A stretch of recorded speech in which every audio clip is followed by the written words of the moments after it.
السلام عليكم ورحمة الله تعالى وبركاته. إذا الهنتين باخيرت إذا نشعل هيو وهمتين دي سو قد بنشر نيور وحي نجسو قاري كوده هندول كيسو مالد الدكتورية عالم كين تيدا كله وإذا جي مرة يحرنتو جود مقالة هرقيسة وكلية هاي تلفزيون كبدا عس 24 تي في وركنا واحد يلسو عسينة يا أنا قا عمر شافي يا السمر كوركو سو دوادا قد بدا يدو قدر كرون هبين كان عوا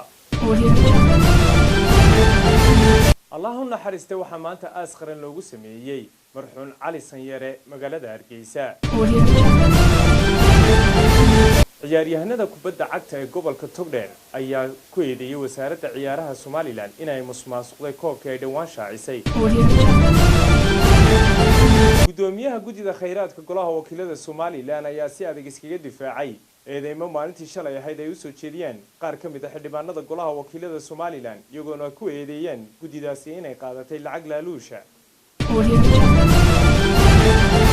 daawadayaal intaas waxa ayaan qodobadayda ugu doorkoroon habeenkan caawa imikii haatan isku diyaariya warkii oo faahfaahsan